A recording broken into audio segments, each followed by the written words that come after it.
program si former Senator Sonny Trillanes. Magandang gabi and thank you for joining us dito po sa Facts First. Good evening, Christian, at salamat ulit sa pag-invite sa akin dito. Okay, ang title ng ating thumbnail for this interview, so tama pala si Trillanes? Question mark. Okay. Do you feel a sense of parang vindication? Especially with what came out dun sa preliminary findings ng Quadcom? Well, definitely, we feel vindicated at na alam nyo, grabe po yung pinagdaanan namin na na pagbabatikos kasi marami pong hindi naniniwala, no? Parang it's so hard to believe na itong supposed anti-drug crusader, yun pala, siya pala yung Lord of all drug lords. Marami pong nagduda, hindi lang yung mga DDS, kung hindi yung mga kaalyado po. No? Kasi parang they thought parang sobrang galit lang namin, kaya namin nasasabi yun. Pero yun na nga, right from the very start, I'm not saying that I knew this from the very start, pero nung dumating yung mga iba't ibang mga pieces of the puzzle, nabuo namin yung picture at yun nga ang sinasabi namin. So we're very happy na finally people have seen the light. Dito sa mga nakalap nyo ebidensya, kasi I remember diba noong 2016, noon pa lang nilabas nyo na yung supposed bank accounts ng mga Duterte, yeah? In particular si then candidate Rodrigo Duterte. Pero nung dumaan yung panahon, ano ba yung may consider nyo na parang linchpin, yung nagtahi-tahi ng lahat ng ito, yung nagbuo ng larawan, so to speak? Ano siya? Well, nung una yung bank accounts, ang nakita namin talagang malalaki yung pasok ng pera. Tapos meron niyang nagdidibidendo sa kanila, sa pamilya nila, ng 40 to 50 million pesos every 6 months. Since wala namang dating reputation si Duterte na involved sa drugs, so we assumed that it came from other sources. So ang assumption dito yung illegal mining, illegal gambling, tsaka yung corruption. So kaya nga yun yung naging basis namin, yung sa corruption sa yung ghost employees sa Davao City. So ganun yung direksyon. Kaya nga yun yung paradigm. Ang sinasabi ko noon, ang prevailing paradigm then was totoong anti-drug crusader si Duterte at ginagawa niya itong pagpatay yung mga EJK in the pursuit of his advocacy. Pero ito na, medyo palabo na ng palabo. Dumating itong investigation sa Shabu shipment na na si Pulong yung at the center of it. At talagang tonelada. Tapos dumating itong Asierto revelations na talagang si Michael Yang. Di yung Michael Yang ngayon, by then, economic advisor, talagang very prominent ang role niya. Talagang nagpapakilala all over the bureaucracy. Then, of course, finally, yung kay Las Cañas. Yung kay Las Cañas, early on sinasabi niya about Duterte's involvement sa EJK.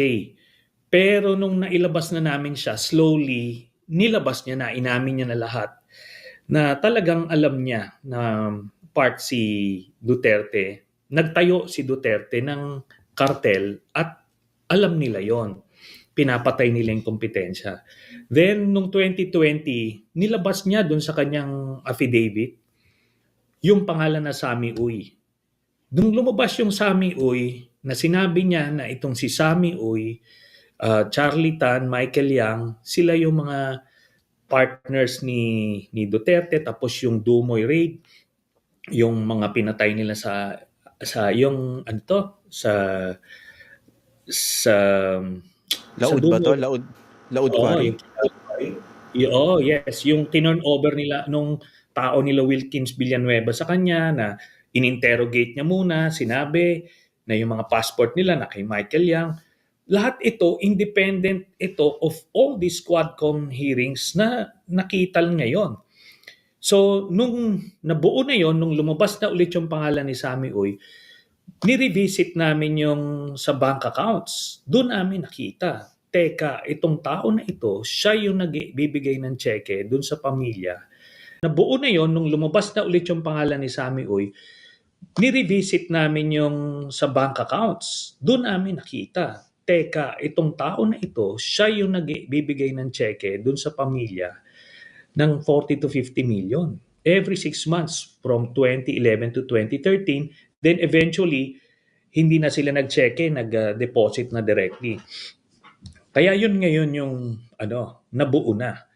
Tapos, ito yan, makikita natin yung ginawa niya kay Peter Lim, na ito, tinanong natin, sino yung biggest drug lord? Si Peter Lim, tapos minute pa niya, at eventually pinalaya niya ito.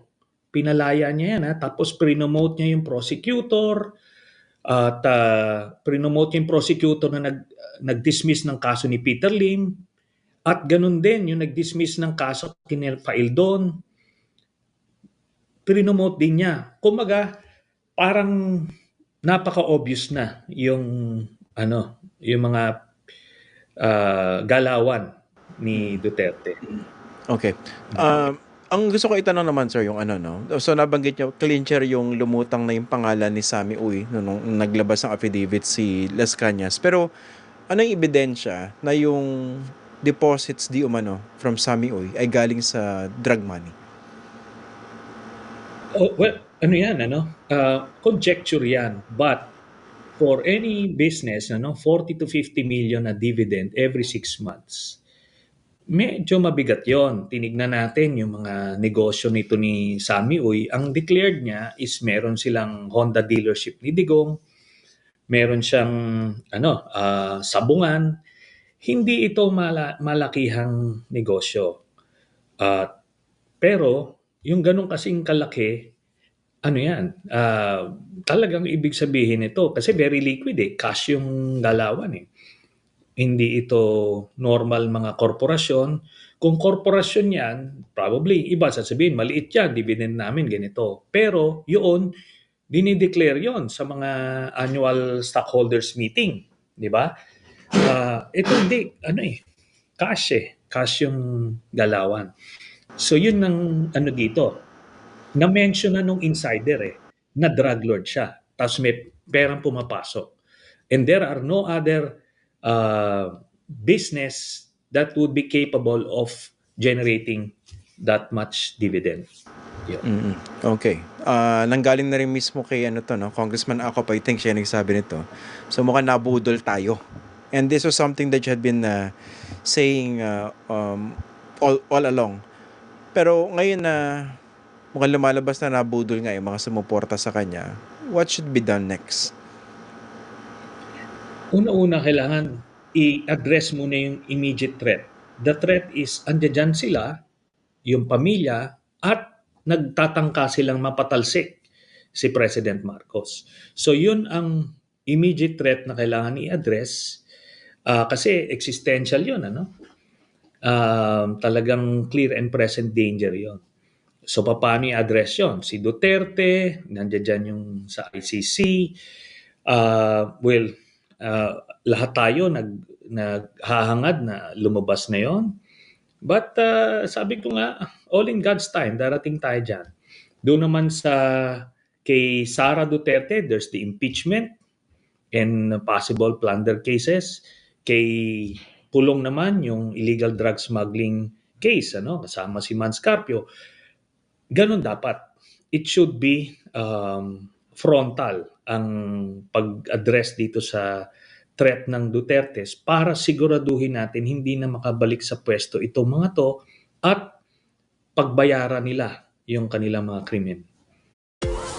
Okay, let's talk specifically dito sa impeachment, no? So, may mga nagsasabi kasi na wala na raw momentum itong impeachment effort laban kay Vice President Sara Duterte. Although ko personally naman, tingin ko, magpapasko syempre busy mga tao dyan. No? Let's see, pagpalo ng January. Pero kayo, ano bang basa nyo doon sa mga ganong pagtingin na mukhang wala ng momentum ang isang impeachment against the Vice President? Yung mga ganyan hong mga ika nga ngayon sa lengguwahe ngayon, mga nega, no, mga pessimist, mga cynics or skeptics, wala yang lugar sa isang functioning democracy. Kasi ang bottom line dito, ano ba yung tama at mali from the moral side, ano yung tama at mali sa legal side, di ba? Then, punta ka dun sa national policy. Ano ba yung ikabubuti ng bansa dito?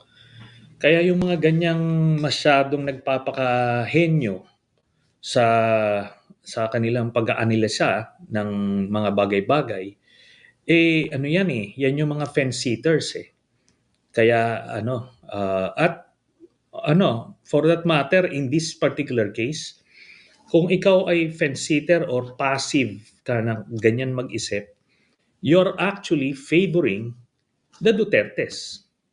Kaya you should be as responsible kung sakaling makabalik man sa pwesto yung mga yan. Ito, Senator, napapansin ko lang, no? This is a personal observation. Kasi, yung ibang mga naninindigan for impeaching Vice President Sara Duterte, malinaw naman yung pinanggagalingan, katulad ninyo. At syempre, yung kanyang mga defenders, malinaw din yung pinanggagalingan. The likes of Bato, Robin Padilla, ano naman yan, di ba? Miski hindi pa sila magsalita about impeachment, quite obvious naman kung saan titindigan. The likes of Senator Bongo. Ang gusto kong tanongin, bakit merong mga political figures or even candidates in the 2025 elections na siguro under normal circumstances, kung pag-uusapan lang yung tama at mali, magsasalita at paninindigan in favor of impeaching the Vice President. Pero ngayon, tahimik. Anong tingin nyo sa mga ganito? Meron iba't ibang laro na nangyayari. You mentioned itong mga kandidato. Meron kasing kandidato na unfortunately for them, tumaya na sila kila Duterte, nag-ex-deal sila doon para makakuha sila ng boto sa Mindanao. That's practically selling your soul to the devil. Kangan. And by the way, hindi tayo rito parang self-righteous. Iliwanagin ko lang yan.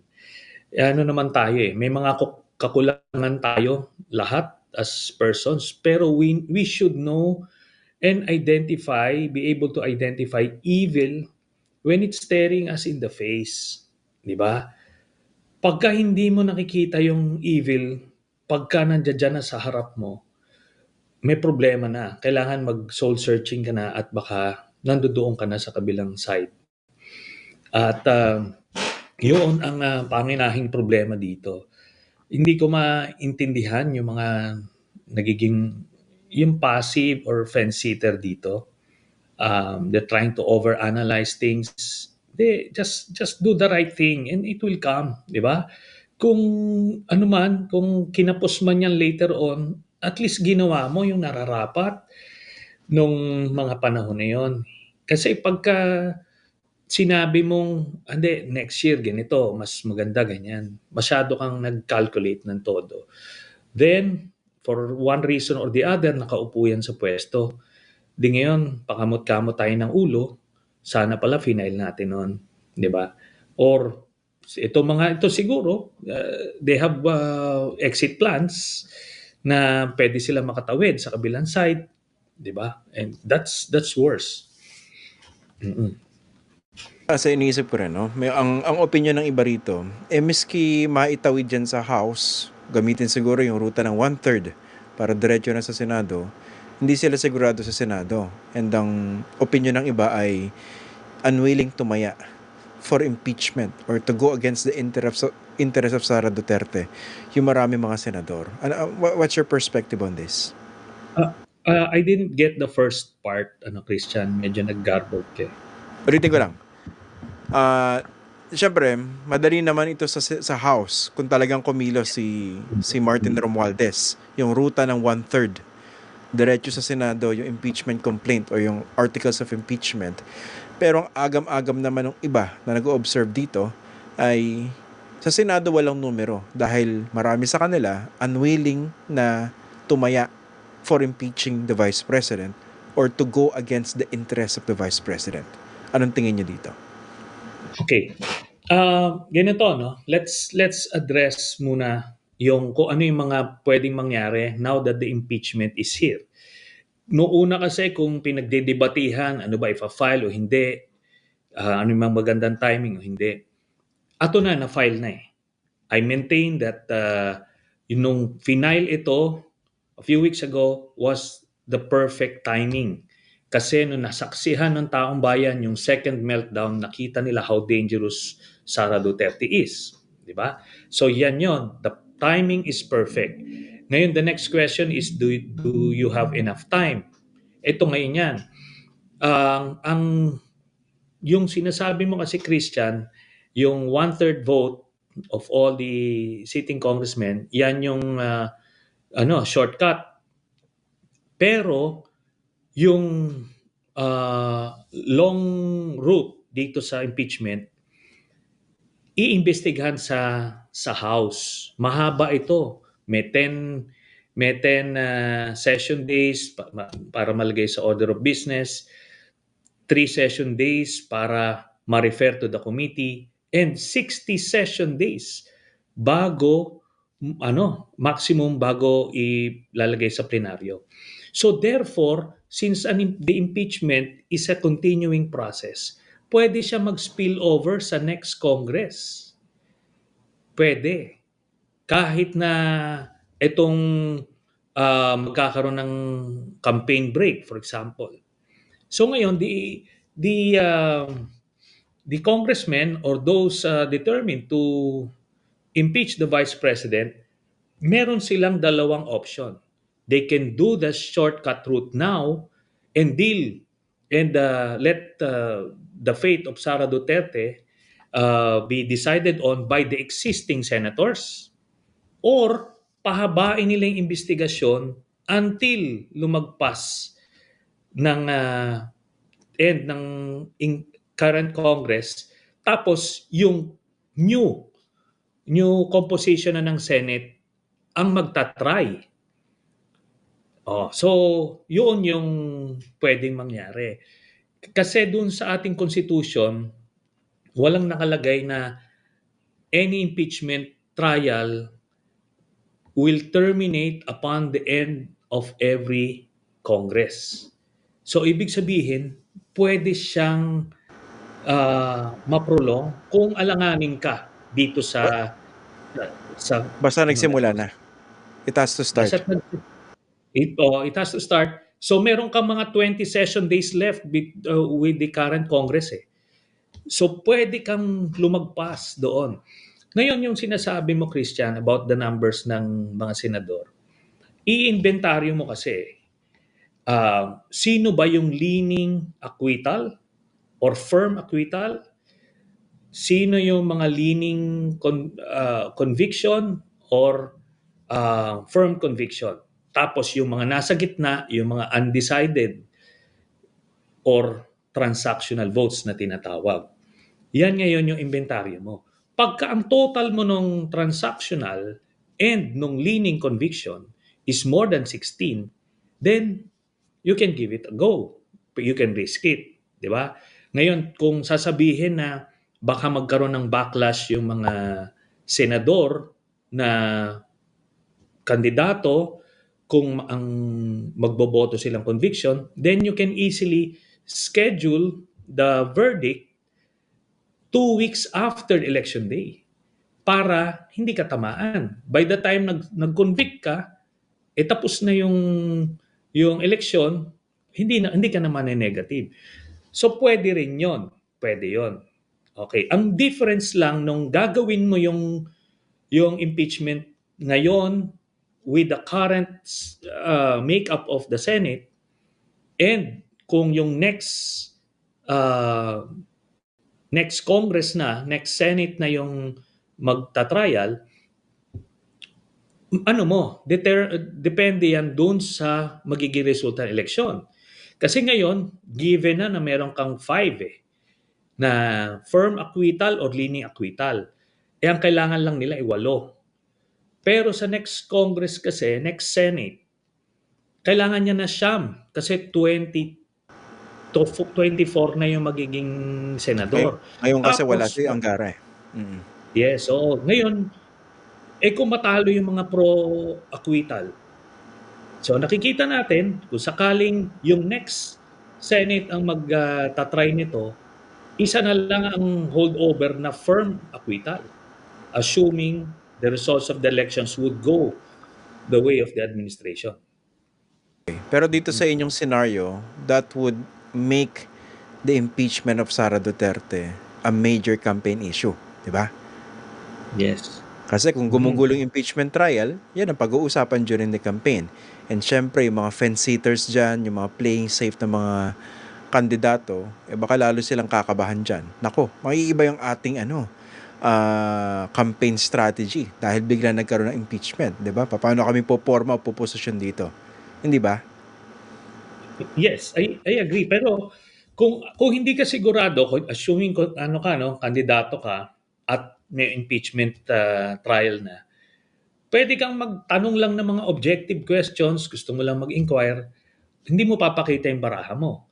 Then magre-recess yung impeachment trial 2 weeks before the elections to reconvene 2 weeks after the elections. So if you play your cards right, you can actually convict na wala kang backlash. Pero nagamit mo yung platform ng impeachment for national awareness. 'Di ba? So you can actually work around it kung alam mo yung gagawin mo. Sa prangkang usapan, Senator, no? Yeah. Ano pwedeng mangyari kay BBM kung hindi ma-impeach at matanggal sa pwesto itong si Sara Duterte at ma-survive niya itong political turmoil na ito? What could happen to BBM?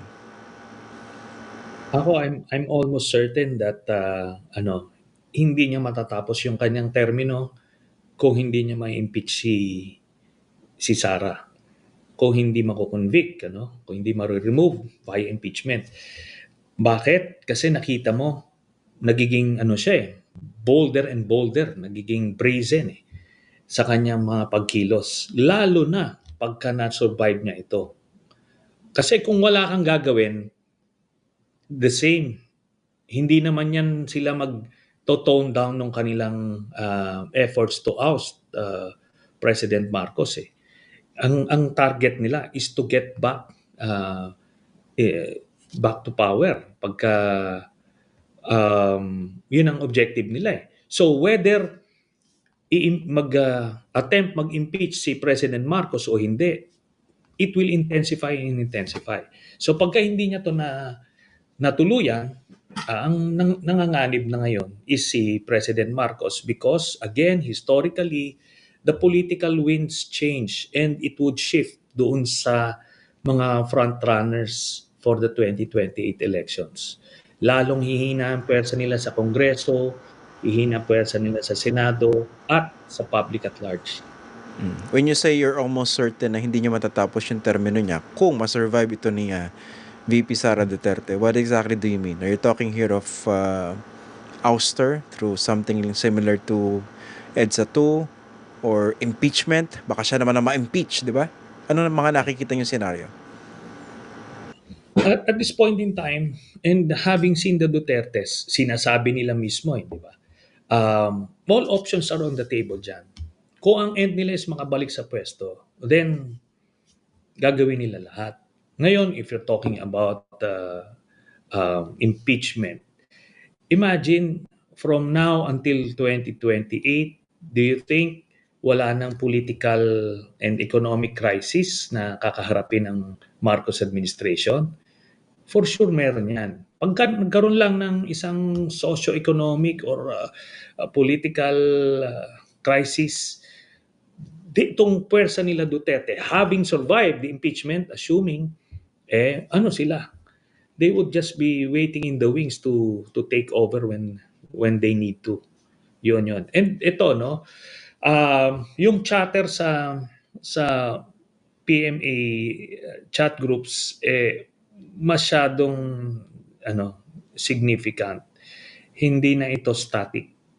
Kaya makikita mo na kung meron sila ngayon, lalo ng palakas ng palakas yan. Remember, iisipin nila pag nakapwesto si Sara, ano yung pwestong ibibigay sa kanila. So merong ganong personal interest na papasok yan. Yung progressive military career na sinasabi natin sa PMA. It could be too tempting for these PMAers to resist. Medyo interesting yung sinabi nyo, no? Yung chatter sa mga PMA chat groups, medyo ganyan. Can you be more specific? What exactly do you mean po? Meron kasing mga maka-Duterte, no? Lalo na sa mga retired ranks.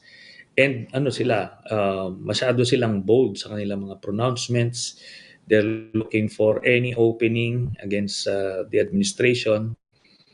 And yun na nga, several months, a year or two down the road, what if magkaroon ng ganong crisis, papasok ito. And ngayon yung mga active, magbe-break ranks ito. Yun yung nakikita natin. Kasi may active, mga proactive na nagre-recruit at nagbubuyo, nag-agitate. Yun ang mahirap. Okay. Doon Kung kasi sa yun, panahon ni, go ahead. idagdag ko lang, Christian, doon kasi Go sa ahead. panahon ni Pinoy and neto ni Duterte, walang active recruitment, walang agitation, walang ano. Pero ngayon meron eh. Kaya yun ang danger. May mga disgruntled pa. Wait, may active recruitment as we speak? Nire-recruit ng mga Hindi. retired yung mga...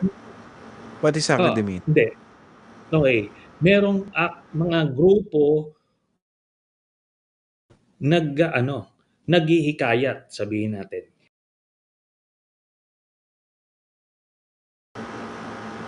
Teka, Ang nawala. oh, Yan, okay, nakabalik na kayo. yan. Nawala kayo. Okay, you were saying, yung paki-clarify, no? Para hindi kayo ma-misconstrue. Ano yung Sige, sinasabi sige. niyo active recruitment? Ganito kasi, yung based on our experience, may phases yan. Meron yung socialization phase, yung agitation phase. Then, pag nakita mo na receptive, yung mga opisyal, doon ka nalilipat doon sa recruitment phase. Ito na, yung recruitment, mas malalim na yan. Talagang pinapasok ka na doon sa buong conspiracy. Then the third stage is organizing stage. Alam mo na kung ano na, saan ka in the organization, then sama na dyan yung planning, then yung mobilization na. Yung tatawid na kayo, mag-execute na kayo. Dito, sa nakikita natin, dito pa lang sila sa socialization/agitation phase. Since, kailan ba ito nag-start? Since late 2022, nung nagsimulang maggumalaw yung mga pro-Duterte retired generals, nangangalabit sila, nag-agitate sila. To be fair, wala namang kumakagat. The active officers remain true or obedient to the chain of command and the Constitution. So, walang kumakagat. But, ang sinasabi ko, merong constant na naghihikayat. And given the right opportunity and motivation, pag merong kumagat dyan, yun ang komplikasyon. Remember, it will only take one brigade commander or one division commander to start the ball rolling. No? Di ba? Okay. So, yun. Okay. Kung ito yung mga scenario na nakikita nyo po, no? What should BBM do now? Well, yun na nga. I think he's left with the two options. Itong either the shortcut na impeachment, yung one-third vote, or i-prolong nila para dun sa next set of senators. Yun. Depende yan sa comfort zone niya. Kung nakita niyang, kasi may 5 ngayon eh. May 5 ng boto yung acquittal ngayon. Kahit na hindi na, I don't see these people changing their minds. So ngayon, 3 na lang yung kailangan nilang kuhanin. That's ano yan, parang reachable goal yan. Whereas kung sa next Senate, isa lang ang may iwan na holdover na pro-acquittal, assuming the results of the elections would favor the administration. Therefore, 8 pa yung kukuhanin nila. Mas challenging yon. But, ang, Christian, but, ang danger naman dun sa ipoprolong mo, hindi mo alam yung mga mangyayaring, events within the next few months. Kumbaga, hindi mo necessarily controlled yung mga variables, yung circumstances. So, it's a risk either way. Oo nga, pero between now and the elections, what do you think should the president do more specifically? Example, mas kailangan ba niyang diinan itong impeachment? Walk back on his previous statement kung saan sabi niya, ayoko na impeachment. Tapos sabi niya, never say never. Kasi kaya na nagsabi, existential to. And I think sa mga taong familiar sa issue, imposibleng hindi siya gantihan ni Sara. Dahil si Sara na mismo nagsabi. At sinabi niya, hindi ako magpapatawad. Di ba? Palagay ko alam niya yan. Ito kasing external communications. Ano yan eh, ang audience niyan is the public at large. Pero yung mga yung internal organization, meron din silang internal communications. I think it would be clear within the next few days kung anong direksyon. Okay? Kaya nga sinasabi ko, while he is saying this, yung ayaw na impeachment and ayaw niya nung never say never, pero nakita mo, yung Quadcom, grabe yun. Talagang walang sinasanto. So, alam naman natin, historically, yung Quadcom, yung House of Representatives, ano yan, practically an extension of Malacanang yan. So kung talaga ang direksyon is never say never, dapat pinahinto na yan. So kailangan na natin i-decode yung mga ganitong communications. Sabi ko nga, probably, even si President Aquino noon, I remember, wala naman siyang open statement na suportahan niyo yung impeachment ni Justice Corona. Walang ganon. In fact, palagi mini-maintain nila na independent galaw ng House yan, galaw ng Senate yan. Kumaga, ganun talaga. They have to put up a front. Even with the best of them, in this case, si President Aquino, ganun yung communications nila nun. Pero dito kasi, iba yung walang sinabi, iba yung nagpanggap na hindi kami nakikialam dyan, although behind the scenes nakikialam. Iba rin naman yung affirmative statement coming from the president. Diba sabi niya, ayoko. Diba? Huwag nyo ituloy yan. Kumbaga, may ibang epekto yun eh. At ginagamit yun ng iba to justify their support against impeachment. Kasi sinabi ng presidente. Diba? Ako I agree, Christian, na may nako-confuse, may ganon. Pero sabi ko nga, kung tayo would be in his shoes, we would deal with these things differently. Pero ito na yung nakagawian niya, medyo averse siya sa head-on confrontation or conflict, kaya meron siyang mga kumbaga more circuitous route. Pero ito, titignan natin within the next few days, pag may ibang galaw, ibig sabihin, yun na yun. For as long as naiintindihan nung kanilang hanay kung ano talaga yung kumpas, I don't see any problem with that. Okay. Well, maraming salamat po, former Senator Sonny Trillanes, for joining us. Late na, pero we appreciate your decision to join us in this discussion. Merry Christmas, Senator.